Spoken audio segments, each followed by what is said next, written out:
அனைவருக்கும் வணக்கம். அனல் பறக்கும் நாடாளுமன்ற தேர்தல் களம். சிக்கலில் அதிமுக, வேதனையில் எடப்பாடி பழனிசாமி. என்ன நடக்குது?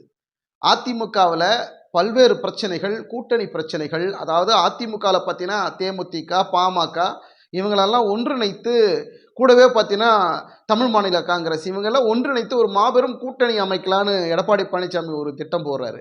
ஆனால் அந்த திட்டம் பலிக்குமா அப்படிங்கிற ஒரு மிகப்பெரிய ஒரு கேள்வி எழுந்திருக்கிறது.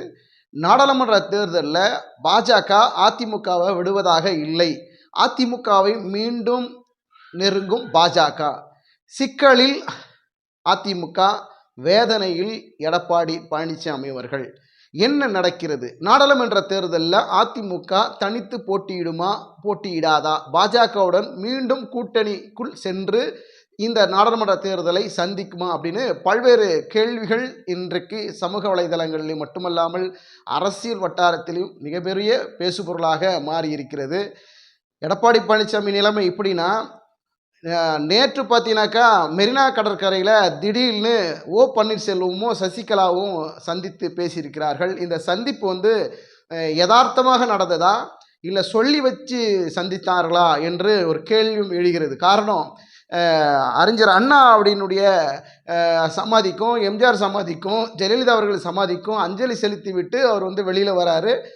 இங்கே பார்த்தீங்கன்னா சசிகலா அவர்கள் காரில் அந்த சமாதி மெரினா கடற்குள்ளே இருக்கக்கூடிய சமாதிகளுக்கு பார்ப்பதற்காக, அஞ்சலி செலுத்துவதற்காக அவங்க உள்ளே போகிறாங்க. இந்த சூழலில் ஓ பன்னீர்செல்வம் அவர்கள் சசிகலா வர்றதை பார்க்குறாங்க. உடனே இவர் கார் விட்டு இறங்கி சசிகலா அவர்களை போய் நேரில் சந்தித்து பேசுகிறாங்க. என்ன பேசுனாங்க அப்படிங்கிறது மிகப்பெரிய ஒரு சர்ச்சைக்குரிய, கேள்விக்குரிய ஒரு விஷயம். பாஜகவில் இணைக்கணும் அப்படிங்கிறது தான் சசிகலாவின் திட்டம்.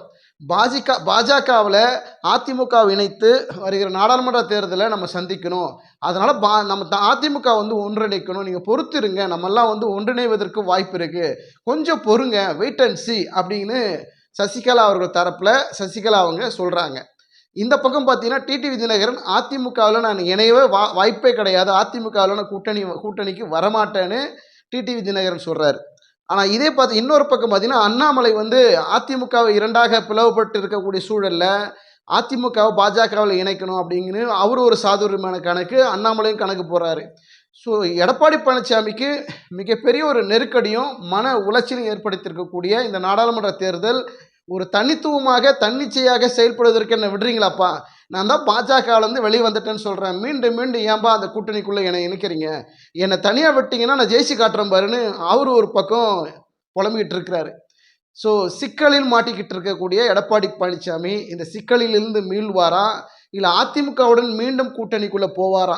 ஏன்னா ஏற்கனவே பார்த்தீங்கன்னா பாஜக மூலியமாக ஒரு தூதுவராக பார்த்தீங்கன்னா தமிழ் மாநில காங்கிரஸ் கட்சியில் இருக்கக்கூடிய ஜி.கே. வாசன் அவர்கள் எடப்பாடி பழனிசாமி சந்தித்து பாஜகவில் மீண்டும் இணையணும் அப்படின்னு ஒரு வேண்டுகோள் விடுத்திருக்கிறதாகவும் தகவல் வெளியாக இருக்கிறது.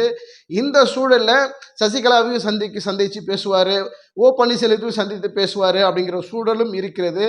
அது மட்டும் இல்லாமல் எடப்பாடி பழனிசாமி அவர்கள் பாஜகவில் முக்கிய புள்ளியாக இருக்கக்கூடிய ஒரு பெரும் புள்ளி எடப்பாடி பழனிசாமியை சந்தித்து பேச்சுவார்த்தைக்கு ஈடுபட வாய்ப்பு இருக்கிறது. அது ஓரிரு நாட்களில் நடைபெறுவதற்கு வாய்ப்பு இருக்கிறது. ஒருவேளை எடப்பாடி பழனிசாமி அவர்கள் டெல்லிக்கு சென்றும் சந்திக்கலாம், அல்லது பாஜகவிலிருந்து ஒரு முக்கிய பெரும்புள்ளியான அந்த ஒரு நபர் சென்னை எடப்பாடி பழனிசாமி அவர்களையும் சந்திக்க வாய்ப்பு இருக்கிறது. என்ன நடக்கும் என்று நாம் பொறுத்திருந்து பார்க்கலாம்.